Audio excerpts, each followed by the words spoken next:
Salut, c'est Tom de la Photo Avenue. Aujourd'hui, ce sont les résultats du concours photo du mois d'avril 2023.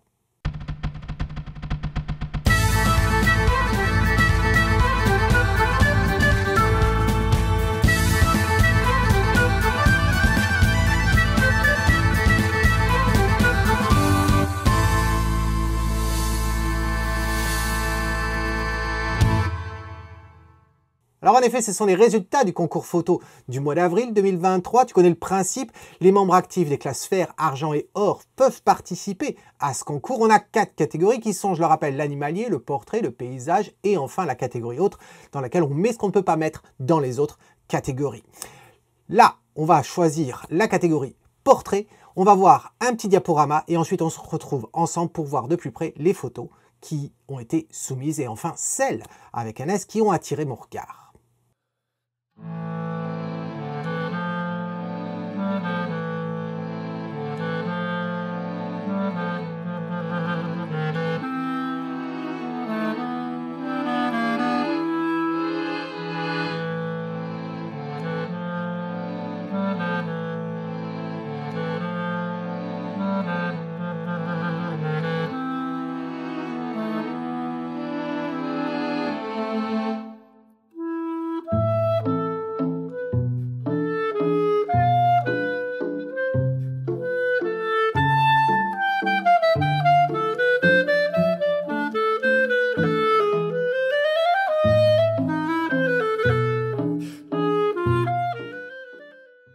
Alors j'espère que tu as aimé ce diaporama, regardons de plus près de quoi il s'agit. Voici les 4 photos qui m'ont été soumises.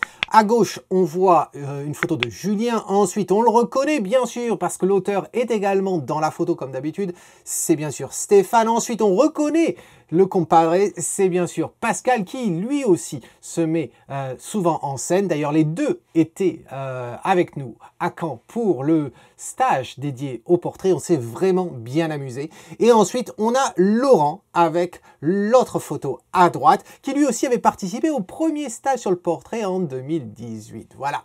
Alors, des photos assez différentes les unes d'entre elles. Contrairement aux autres catégories, comme il n'y en a que 4, je vais te dire brièvement ce que je pense de chacune. Quand je regarde à Julien ici, c'est pas si mal que ça d'un point de vue expression. Le problème, c'est que je trouve qu'il y a un déséquilibre. Toute cette partie lumineuse à gauche ici m'embête grandement. L'angle aussi, j'ai un petit peu du mal de la prise aussi basse. Ensuite, on a Stéphane ici qui admire ses propres clichés hein, de ces embarcadères sur la côte de la Vendée, là. J'ai oublié leur nom d'un seul coup. Les Carlets, voilà. Vendée et puis autour de Bordeaux, par là, d'Arcachon. Donc, photo intéressante. Gros progrès là-dessus en ce qui concerne les parties sombres. La polaire, tous les détails y ressortent, contrairement à ce qu'on a pu voir dans le passé. L'arrière-plan, on voit que Stéphane a investi dans un arrière-plan maintenant. Donc, il y a un peu de texture, tout ça. Une lampe bien positionnée avec une source directive. Très sympa. Ce que je reproche, c'est ce reflet-là, ici, sur le canapé, là, qui a attiré mon regard et qui était inutile. Voilà, donc je trouve ça assez sympa. Attention quand même ici, c'est relativement plat. Voilà, donc si on a les détails dans la polaire, ici, c'est complètement aplati, complètement bouché. Et tu as essayé de remonter les noirs, globalement, avec une sorte de filtre.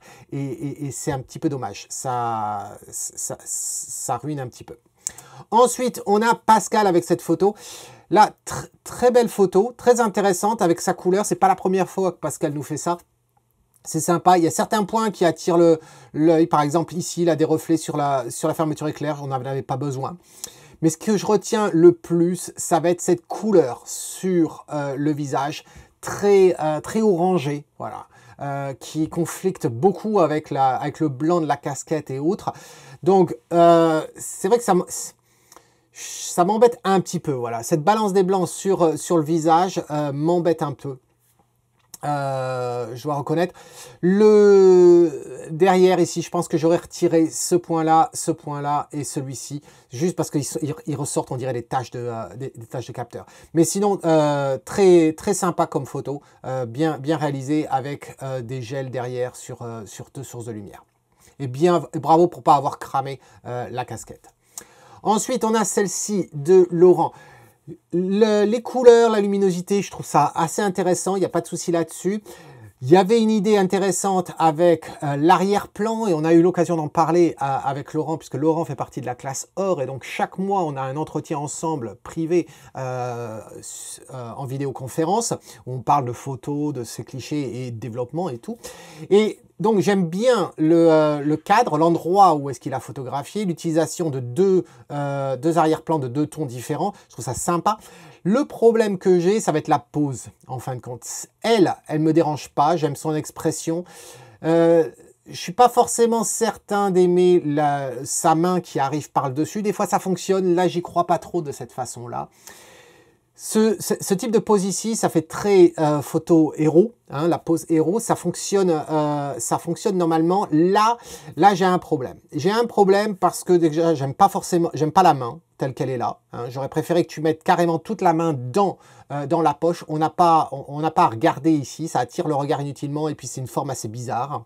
Ensuite, sa main ici qui vient sur son épaule, ça pourrait fonctionner dans d'autres cas où ça fait très protecteur, etc. Or ici, on est plus sur une pose héros. Et donc la pose héros, j'ai un petit peu du mal. J'aurais plus vu en fin de compte la main au niveau de sa taille, quitte à l'avoir derrière, même si je ne suis pas très fan des mains qui arrivent un petit peu à la famille Adams derrière les partenaires. Mais principalement, ce qui va m'embêter, c'est plus son regard ici. Je trouve qu'il a une pose qui sous-entend être le héros de l'histoire et puis sa belle qui s'agrippe à lui, mais il baisse la tête comme ça un petit peu.